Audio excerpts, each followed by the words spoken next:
તો hey guys, good morning and welcome to my new blog. તો મિત્રો અત્યારે તબેલામાં છે ને ચકલીઓ આવી છે. તેમના માટે હું થોડા ઘઉં અને ચોખા મૂકીશ કૂટ પર, જેથી કરીને ચકલીઓ ખાશે.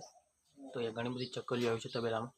ચાલો એમના માટે થોડા ઘઉં અને ચોખા કૂટ પર મૂકીએ, જેથી કરીને ચકલીઓ ખાય. એમાં છે ઘઉં અને થોડા ચોખા. હું ચપટી લઈશ અને કૂટ પર નાખીશ તો ચકલીઓ ચણશે. તો જલ્દી આ પીપળું ખોલીને હું ઘઉં અને ચોખા બંને મિક્સ કાઢી લઉં થોડા. અહીંયા તો આ વાટકીમાં હું કાઢીશ. આમાં તો શું સિંગ છે, તો સિંગ હું ફાઇનલી મેં આમાં થોડા ઘઉં અને ચોખા કાઢી દીધા છે. તમે જોઈ શકો છો બંને મિક્સ છે. તો હવે થોડા કોટ પર મૂકશું ને એટલે પક્ષીઓ આવશે અને ખાશે ચકલીઓ. અહીંયા તબેલામાં ઘણી બધી ચકલીઓ આવે છે, તો આવશે તો હું કેમેરામાં કેચઅપ પણ કરીશ. તો ચલો જલ્દીથી મૂકી દઉં ત્યાં કોટ પર સામે.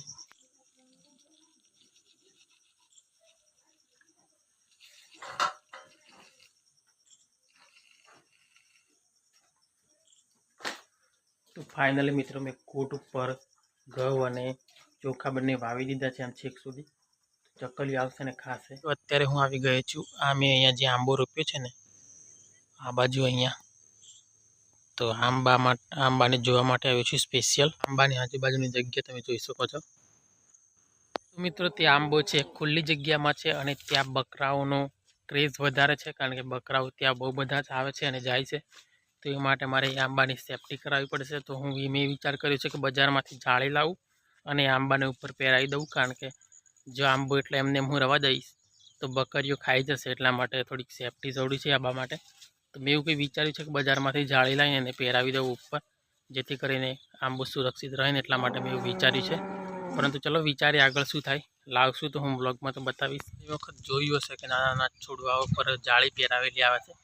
તો હા, એ જ જાળી મેં લાવવાનો વિચાર કર્યો છે, પણ હજુ મેં ડિસ્કસ નથી કર્યું. બજારમાં જઈશ અને તપાસ કરીશ, જો હશે ચોક્કસથી હું એ જાળી લાવીશ. મિત્રો અત્યારે ફાઇનલી મેં મંગાવી લીધું છે ફ્રીજ માટે બોર્ડ, અને એક ભાઈને મેં કોલ કરી દીધો છે. એ ભાઈ ઇલેક્ટ્રિશિયનમાં કામ કરે છે. તો અત્યારે જસ્ટ મેં કોલ કર્યો છે તો એ ભાઈ આપણા ઘરે આવે છે લઈને. પરંતુ અત્યારે આવે કે પછી કાલે આવે એ આવશે ત્યારે જ ખબર પડશે. પણ એ આવવાના છે ખરા, કારણ કે મેં કોલ કરીને અમને કહી દીધું છે કે બોલ લઈને આવજો, અને વાયર પણ સાથે લાવશે, કારણ કે બોર્ડથી બહુ બધું દૂર છે મીટર. એટલા માટે ત્યાંથી વાયર લાંબો જોઈએ છે, એટલા માટે મેં લાંબો વાયર મંગાવ્યો છે. તો એ ભાઈ આવવાના છે, પણ આજે લગાવે કાલે લગાવે જ્યારે આવશે ને ત્યારે ખબર પડશે. એ ભાઈ આપણા ગામના જ છે, પણ અત્યારે આજે સાંજે બોર્ડ લગાવે કે પછી કાલે લગાવે એ એમના પર ડિસાઇડ થશે. પરંતુ એ ભાઈ લગાવશે ખરા. જો કાલે લગાવે તો હું કાલના વ્લોગમાં લઈશ, અત્યારે લગાવે તો આજના વ્લોગમાં લઈશ. પણ એ આવવાના છે ખરા. તો ફ્રીજ હવે આપણે ચાલુ થઈ જવાનું છે. અને હજુ લાયા ફ્રીજ તો મેં હજુ ચેક પણ નથી કર્યું કે ફ્રીજ ચાલુ છે કે બંધ છે.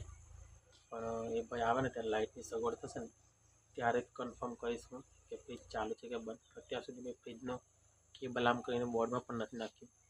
તો જ્યારે એ પણ ભાઈ આવે એ બોર્ડ બેસાડે ત્યારે જ હું ચેક કરીશ કે ફ્રીજ ચાલુ છે કે બંધ. ફાઇનલી બોર્ડ આવી ગયું છે. તો એ ભાઈ જ આપવા માટે આવેલા.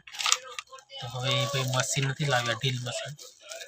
એટલે એ ભાઈ જ્યારે ડ્રીલ મશીન લાવશે ને ત્યારે હું ફિટ કરી આપીશ એવું કીધું છે. તો ચલો આજનો બ્લોગ અહીંયા પૂરો કરું છું.